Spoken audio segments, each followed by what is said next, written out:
donc là, on arrive sous un deuxième bâtiment. Donc là, voilà, un bâtiment de stockage, puisque les chèvres, on en parlait, elles étaient là et là. D'accord, en fait. c'était des bâtiments d'été. Voilà, et donc maintenant, c'est les poules qui ont pris possession Elles des... ont l'air plutôt bien dans leurs appartements. Ouh là là, oui, parce qu'il n'y a pas beaucoup de poules et le bâtiment est très grand, en fait, finalement, pour 5 poules. Oui, elles ont la place. C'est sûr que là, elles sont bien. Donc ici, sous ce bâtiment-là, il y avait 3 cellules. D'accord.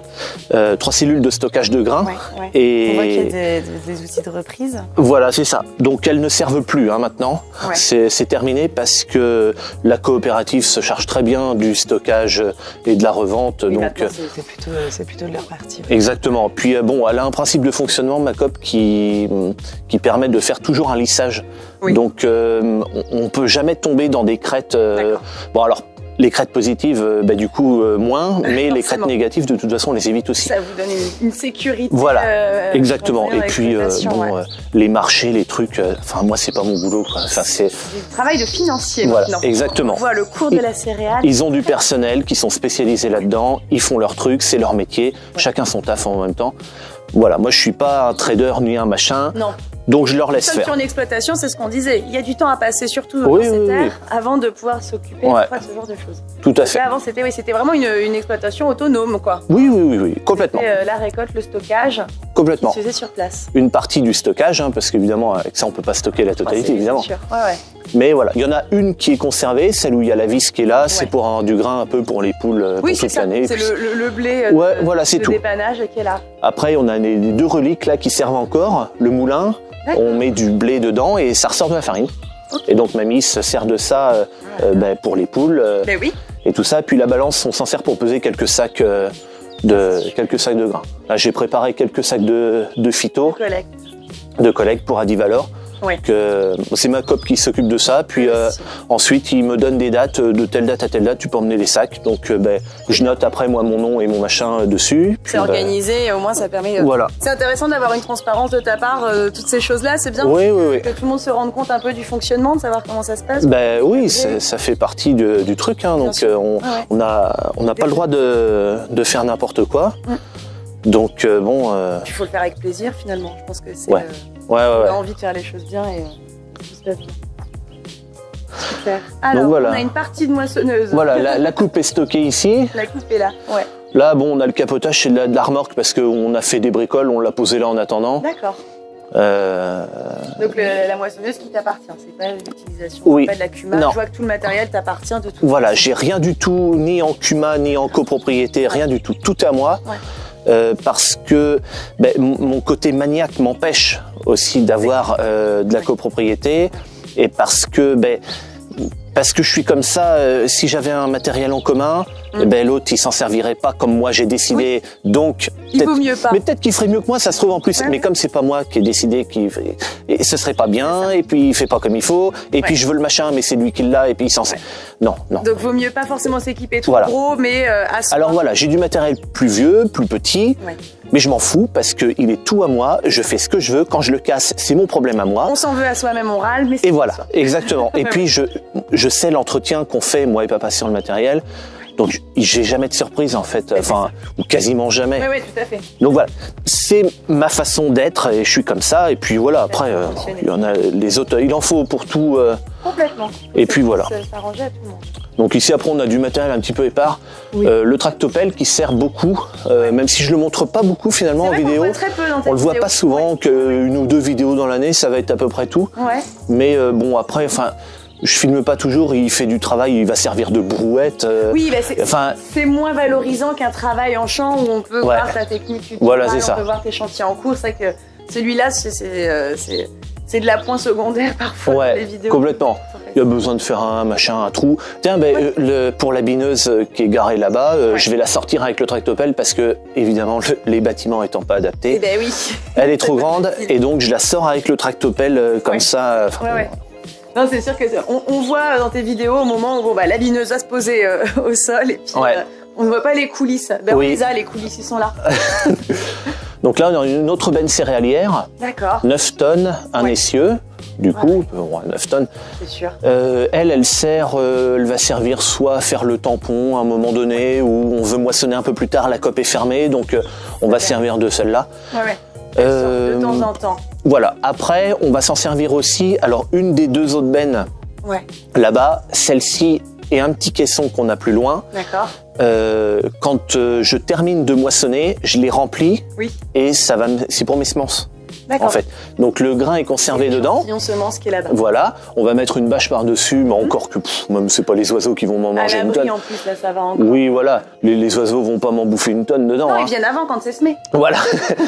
Donc c'est conservé là, puis après au mois de septembre, dans les 15 premiers jours de septembre, il y a un prestataire qui vient pour le traitement, pour le faire mes semences. Les sacs sont entreposés en haut d'ailleurs là pour être à l'abri des intempéries et des rats et de tout ce que tu veux. Pour les garder propres. Voilà, ils sont ouverts au debout. C'est un entrepreneur qui vient pour cette partie-là. Oui, le triage des semences. Et puis ensuite, une fois que c'est tout trié, on met tout dans la même remorque. Et j'appelle la COP parce qu'il y a les triures aussi quand même. Donc j'appelle la COP, je préviens, attention, j'ai des triures dans ma remorque, est-ce que tu la veux? Oui. Bon, après, je travaille 100% avec ma COP, donc il y a une confiance qui s'installe. Bien sûr.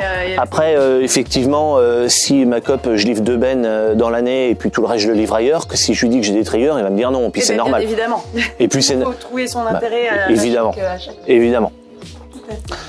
Le petit Someca, voilà, ça c'est le tracteur qui va faire l'ébinage, parce qu'il est en roue étroite évidemment, ces roues larges ne servent plus. D'accord.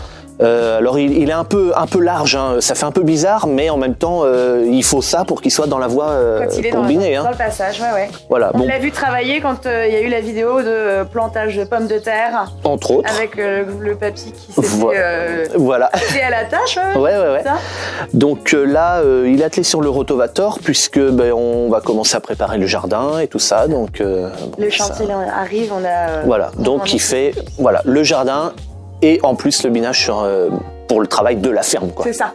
Et donc lui c'est pareil, il tourne super. Il tourne, il a passé, il est des années 70. Il a passé l'année dernière, il a dû passer 15 jours ou 3 semaines à l'atelier. On a tout révisé, l'électricité, les clignotants, les feux rouges, les phares, le gyro. Tout fonctionne.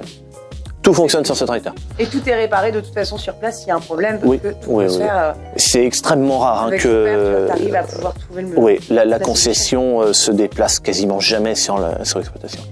Ça arrive peut-être pour des problèmes d'électronique sur le DUTS qui est un peu plus récent et là on n'est plus. Oui, là pour le coup je suis coincé pour ça. À côté de ça, c'est extrêmement rare. Oui, ça va arriver. C'est moins d'une fois par an en moyenne. En moyenne, moins d'une fois par an. Aller chercher de la pièce. Oui, voilà, moi je vais chercher la pièce, mais on répare tout ça. Ah, c'est super ça.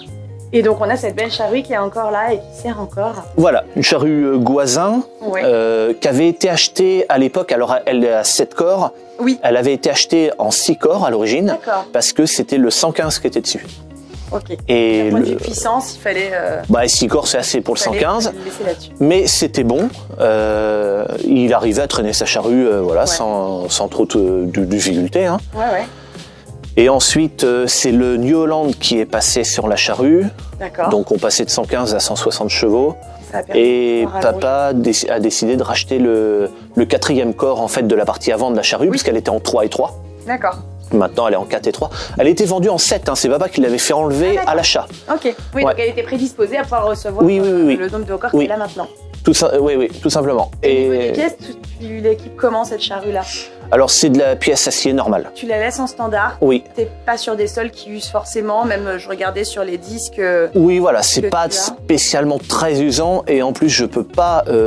Alors on avait testé un carbure. Ouais, rechargement ou carbure. Rechargement ou carbure déjà fait. Le problème qu'on a avec les pièces au carbure, c'est qu'avec les silex qu'on a, ça fait sauter les carbures dessus. C'est impossible.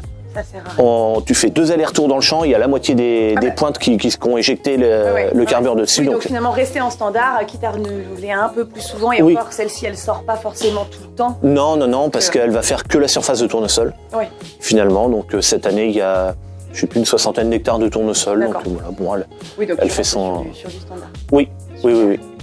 Et puis pareil, pièce d'usure, pareil. C'est toujours AgriPartner. Oui. Et je prends de la pièce Grégoire et Besson parce que en fait c'est les mêmes que chez Goisin sauf qu'ils sont moins chers. Oui. Donc. Pourquoi chercher Oui, non mais voilà. Les lumières sont les mêmes, donc tu peux C'est les mêmes subs, donc c'est une Goisin, mais... Tu donnes aux internautes. Oui. Voilà, si vous avez une Goisin, les Grégoire, ils sont moins chers et ils vont dessus. On peut passer par là pour aller plus loin. Donc le motoculteur qui travaille encore dans le jardin. Oui, il marche bien, il démarre au quart de tour. L'arrache-patate est encore attelé dessus. Ah ça, ouais, j'étais en train de me demander même, mais qu'est-ce que c'est que cette pièce? Eh bien, c'est un arrache-patate. D'accord. En fait, le soc en pas de doigt dessous passe dessous les pommes de terre. Voilà, ça relève et la terre passe à travers tous les doigts. Avec la vibration. Et les pommes de terre qui sont un peu plus grosses roulent dessus, elles se retrouvent en surface. Voilà, c'est tout bête. C'est tout bête, mais c'est génial. Ah bah ouais. Ah, c'est vraiment super intéressant.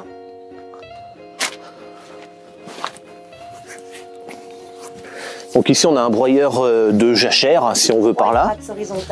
Voilà. Super. Ce broyeur-là, c'est pareil, il est assez ancien. Papa a refait faire un équilibrage du rotor. Ça se fait du côté de Bordeaux, je crois. Parce qu'en fait, c'est un rotor en un seul morceau. Il n'y a pas d'axe au milieu. Ok. Donc, et ces grandeurs-là d'axe de rotor, ça se fait quasiment plus. Et c'est très difficile maintenant pour les faire équilibrer parce que les sociétés sont plus équipées même pour le faire. Donc là, il est reparti encore pour de longues heures. Ah oui, parce qu'il ne sert pas beaucoup. Il va servir à broyer mes couverts végétaux, en fait. Et encore pas spécialement tous les ans, puisque on peut voir sur une de mes vidéos où j'avais détruit un couvert avec le gel et le rouleau. Et le rouleau simplement, et ça avait été très très efficace. Ce qui se fait maintenant aussi, c'est les rouleaux faca, les rouleaux avec de la lame qui va venir pincer le collet de la racine. C'est un peu ce que tu avais fait avec les outils que tu avais sur place. Avec mon Cambridge, voilà, j'avais fait avec ce que j'avais. Avec la bonne météo, si ça gèle, si les gels... Ah il faisait vraiment froid là pendant 2 ou 3 matins. Et j'avais fait ça et j'étais très content du résultat. C'est bien marché. Ouais, c'est sûr qu'après, et ça se réintègre avec ton déchômeur à disque. Ouais, complètement. T'as peu de repiquage. Ouais. C'est intéressant, Super. Oui, ce genre de choses, je peux pas le reprendre avec le déchômeur à dents puisque je vais avoir des phénomènes d'accumulation. Le déchômeur à disque